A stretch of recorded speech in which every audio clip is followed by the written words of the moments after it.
দাঁড়িপাল্লা প্রতীকসহ নিবন্ধন ফিরে পেয়েছে বাংলাদেশ জামায়াত ইসলামী। নিবন্ধন ফিরে পাওয়া সহ চলমান রাজনৈতিক ইস্যুতে রাজধানীর মগবাজারে কেন্দ্রীয় কার্যালয়ে বৈঠক করছেন জামায়াত ইসলামীর শীর্ষ নেতারা। সেখান থেকে যুক্ত হচ্ছেন সহকর্মী ফেরদৌস রহমান।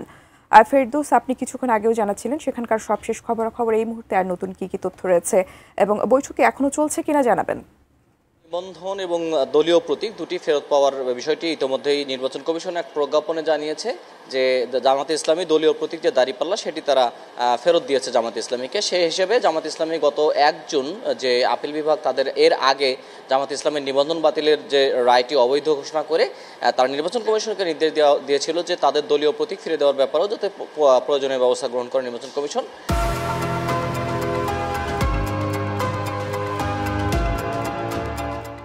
সেই হিসেবে আজকে নির্বাচন কমিশন এক প্রজ্ঞাপনের মাধ্যমে জামাত ইসলামের দলীয় প্রতীকটি ফেরত দিল। আমরা রয়েছে এই মুহূর্তে জামাত ইসলামের কেন্দ্রীয় কার্যালয়ে। আমাদের সঙ্গে এখানে দলের আমরা দেখেছি যে দলের সেক্রেটারি জেনারেল তিনি কেন্দ্রীয় কার্যালয়ে অবস্থান করছেন এবং তিনি ইতিমধ্যেই আমাদের সাথে কথা বলেছেন। তিনি জানিয়েছেন যে সন্ধ্যা 7:30টায় দলের অবস্থান নিয়ে তিনি একটা আনুষ্ঠানিক সংবাদ সম্মেলন করবেন এবং তখন তিনি দলের যে অবস্থান এবং দলের যে বিষয়টি সেটি আসলে তিনি আমাদের সংবাদ সম্মেলনের মাধ্যমে জানাবেন।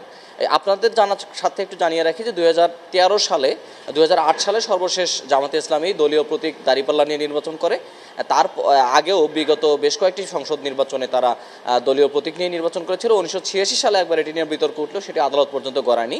2013 সালে আদালতের রায়ে যেটিকে জামাত ইসলামীর নিবন্ধনকে অবৈধ ঘোষণা করা হয় এবং 2016 সালে সুপ্রিম কোর্টের ফুল কোর্টের সভায় বলা হয় যে দলীয় প্রতীকটি জামাত ইসলামের যে দাঁড়িপাল্লা প্রতীক নিয়ে জামাত ইসলাম নির্বাচন করে সেটি আসলে আদালতের যে লোগো, আদালতের যে প্রতীক তার সঙ্গে সাংঘর্ষিক হয়। এই কারণে তাদের নিবন্ধন বাতিল করার বিষয়টি এসেছিল। কিন্তু এখন এই আদালতের রায়ের ফলে এখন জামাতে ইসলামী যে নিবন্ধনটি ফেরত পেল সেটি আসলে আর কোনো বাধা থাকলো না, অর্থাৎ সামনের যে নির্বাচন হবে সেটিতে জামাতে ইসলামী একটি বৈধ রাজনৈতিক দল হিসেবে এবং তাদের দলীয় প্রতীক দাঁড়িপাল্লা নিয়েই নির্বাচন করতে পারবেন, সেটিতে আর কোনো বাধা থাকলো না। এখন আনুষ্ঠানিকভাবে শুধুমাত্র জামাত ইসলামী কী বলেন সেটি দেখার জন্য আমাদেরকে অপেক্ষা করতে হবে সন্ধ্যা 7:30টা পর্যন্ত। টুম্পা।